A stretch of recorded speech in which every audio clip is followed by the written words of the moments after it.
MS યુનિવર્સિટીમાં એનએસયુઆઈનું આંદોલન, પ્રવેશ પ્રક્રિયાને લઈ બબાલ અને પોલીસ સાથે ઝપાઝપી। વડોદરા સ્થિત મહારાજા સયાજીરાવ યુનિવર્સિટી એમએસ યુનિવર્સિટીમાં ફરી એકવાર વિવાદના કેન્દ્રમાં આવી છે।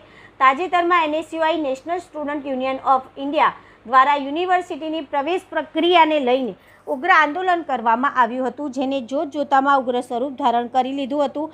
એનએસયુઆઈના કાર્યકરો અને વિદ્યાર્થીઓનો એક મોટો સમુદાય એમએસ યુનિવર્સિટીમાં પ્રવેશ પ્રક્રિયા સંબંધિત કેટલીક માંગણીઓ સાથે આવેદનપત્ર સુપ્રત કરવા માટે યુનિવર્સિટી હેડ ઓફિસ ખાતે પહોંચ્યા હતા। ત્યારે વાઇસ ચાન્સેલર ધનેશ પટેલને આવેદનપત્ર આપવા પહોંચેલા વિદ્યાર્થીઓ અને યુનિવર્સિટીના સત્તાવાળાઓ સાથે આંદોલનકારીઓ વચ્ચે વાતચીત નિષ્ફળ જતાં વાતાવરણ તણાવપૂર્ણ બન્યું હતું।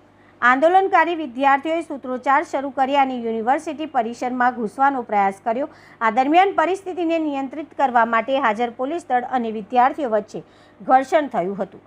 પોલીસ અને વિદ્યાર્થીઓ વચ્ચે શાબ્દિક ટપાટપીની શરૂ થયેલી વાત ઝપાઝપી સુધી પહોંચી ગઈ હતી। ત્યારે પોલીસની વારંવારની હાજરી એક મોટો પ્રશ્ન ઊભો થયો છે। આ ઘટનાએ યુનિવર્સિટી કેમ્પસમાં પોલીસની વારંવારની દખલગીરી અંગે એક મોટો પ્રશ્ન ઊભો કર્યો છે। છેલ્લા કેટલાક સમયથી એમએસ યુનિવર્સિટીમાં નાના મોટા વિવાદોમાં પોલીસને બોલાવવાની અથવા પોલીસની હાજરી અનિવાર્ય બનતી હોય તેવું ચિત્ર ઉપસી રહ્યું છે। આજરોજ એનએસયુઆઈ દ્વારા હેડ ઓફિસ ખાતે વીસી સરને આવેદનપત્ર આપવામાં આવ્યું, જેમાં માંગ કરવામાં આવી કે જે વિદ્યાર્થીઓ કોમર્સ ફેકલ્ટીમાં ભણવા માંગતા હોય તે તમામ વિદ્યાર્થીઓને એમએસ યુનિવર્સિટીમાં એડમિશન મળી રહે।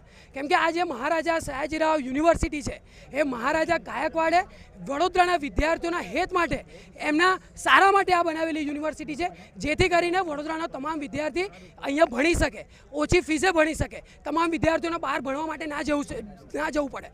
પણ આજે સત્તા પર બેઠેલા સત્તાધીશો ક્યાંક ને ક્યાંક આજુબાજુની યુનિવર્સિટીઓને ફાયદો પહોંચાડવા માટે અહીંયા વિદ્યાર્થીઓ સાથે ભવિષ્ય સાથે ચેડા કરી રહ્યા છે।